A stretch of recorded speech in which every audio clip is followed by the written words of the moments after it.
Assalamualaikum warahmatullahi wabarakatuh. Apa kabar anak-anakku yang soleh dan solehah?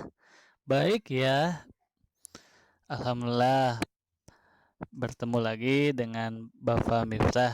Pada kali ini Bapak akan berkisah singkat tentang Nabi Muhammad Sallallahu Alaihi Wasallam.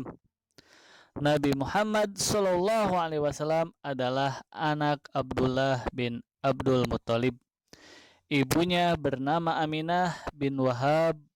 Kedua orang tuanya itu berasal dari suku Quraisy yang terpandang dan mulia.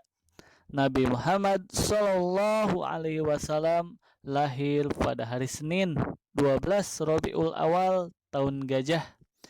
Dinamakan tahun Gajah karena ketika beliau lahir, kota Mekah diserbu oleh Raja Abrahah dan tentaranya dari negeri Habasyah dengan menunggang gajah.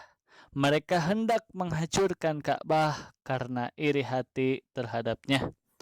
Tetapi Allah Subhanahu wa Ta'ala melindungi bangunan suci itu dan seluruh penduduk Mekah dengan menjatuhkan batu-batu sijil dari neraka yang amat panas kepada tentara itu. Maka binasalah mereka semua. Ketika Nabi Muhammad Sallallahu Alaihi Wasallam masih di dalam kandungan ibunya, Abdullah ayahnya pergi ke negeri Syam untuk berdagang. Tetapi sepulang dari sana, ketika sampai kota Madinah, ia menderita sakit dan wafat dalam usia 18 tahun. Abdullah dimakamkan di kota Madinah. Maka Nabi Muhammad Shallallahu Alaihi Wasallam dilahirkan ke dunia dalam keadaan yatim di tengah-tengah masyarakat jahiliyah, penyembah berhala, penindas kaum lemah, perampas hak orang, dan bahkan pembunuh kaum wanita. Anak-anakku yang soleh dan solehah, di bawah asuhan kakeknya yang bernama Abdul Muthalib, Siti Aminah amat setia terhadap suaminya. Seringkali ia bersama anaknya pergi ke Madinah untuk berziarah ke makam suaminya, sekaligus bersilaturahmi kepada keluarganya. Di sana, suatu kali dalam perjalanan pulang dari Madinah, seusai berziarah, Siti Aminah jatuh sakit dan dibawa ke desa Abwa di antara Makkah dan Madinah.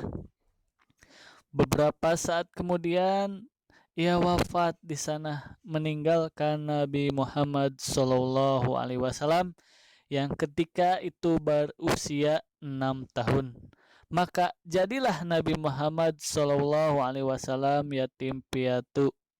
Sangat sedih ya anakku, anak yang soleh dan solehah. Nabi Muhammad Shallallahu Alaihi Wasallam lalu diasuh oleh pamannya. Selama 3 tahun bersama kakeknya, Nabi Muhammad Shallallahu Alaihi Wasallam lalu dipelihara oleh pamannya yang bernama Abu Thalib karena kakeknya pada saat itu meninggal dunia. Abu Thalib adalah seorang sepupu kaum Quraisy yang disegani oleh kaumnya. Meskipun demikian, dia bukanlah tergolong orang yang kaya, namun Abu Thalib hanyalah seorang pedagang biasa yang sering merantau ke negeri Syam bersama serombongan kafilah dagangnya. Ketika usia 12 tahun, Nabi Muhammad SAW diajak oleh pamannya berdagang ke negeri Syam. Sampai di suatu dusun perbatasan negeri tersebut, Abu Thalib bersama teman-temannya singgah di rumah pendeta Nasrani yang bernama Bukhairo. Dari kitab Taurat dan Injil yang dipelajarinya,